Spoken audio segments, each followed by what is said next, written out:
Moi,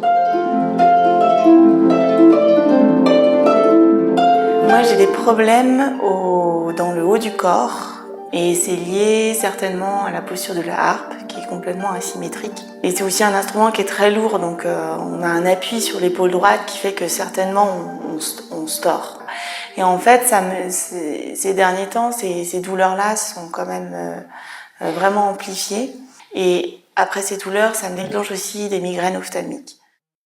Alors, un des bienfaits du rolfing pour les musiciens, quand ils font leur séance de rolfing, c'est déjà de faciliter leur posture par rapport à leur instrument, ou en général leur posture gravitaire, mais ensuite c'est de travailler avec eux quand ils sont à leur instrument.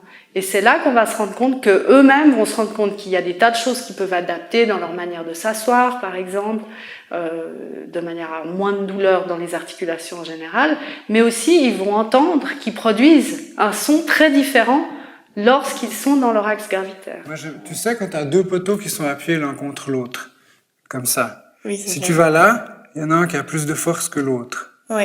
Alors moi, j'aimerais que tu cherches un équilibre entre une orientation dans l'espace où toi, ton vecteur d'organisation, cette fois, il va se passer là, c'est central, t'as ton épaule droite. Pourquoi? Vous allez me dire, mais pourquoi cette indication sur la gravité? Tout simplement parce que quand je bouge, c'est-à-dire quand je respire, quand je suis en train de vous parler maintenant, il y a un pré-mouvement. C'est-à-dire qu'avant que je vous parle ou avant que je lève le bras, il y a un pré-mouvement qui est celui de l'organisation gravitaire. Donc du coup, en travaillant sur l'avant du mouvement mécanique, je touche au plus profond ce qui est le premier temps de l'organisation d'un mouvement.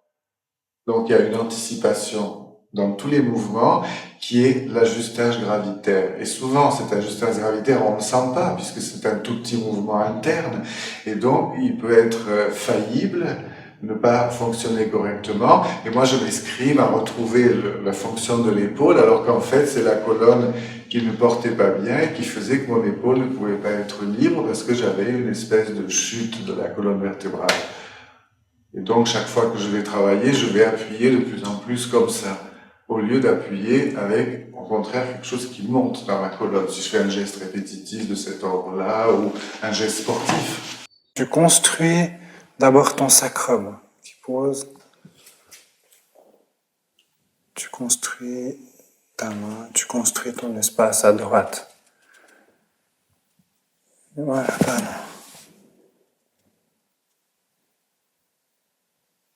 Et au niveau du sternum encore, et tu laisses la colonne suspendue. Voilà, c'est ça.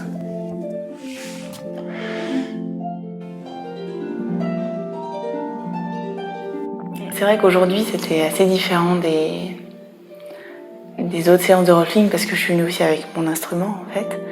Et en fait, c'est très différent de ce que je pensais. Je pensais, moi, qu'il fallait plutôt avoir une position très stable et limite bloquée. Et en fait, c'est tout dans un mouvement fluide et d'ouverture et de sensation aussi sur tout ce qu'il y a autour, en fait, en dehors de l'instrument. Et c'est très intéressant parce que je pense qu'on se focalise beaucoup sur les doigts, sur la technique. Et finalement, en discutant avec Mathias, on réalise que ces soucis, c'est pas des problèmes, c'est aussi une thérapie. Pour moi, en fait, ça me permet vraiment de faire travailler mon corps, mais en douceur et en fluidité, en fait.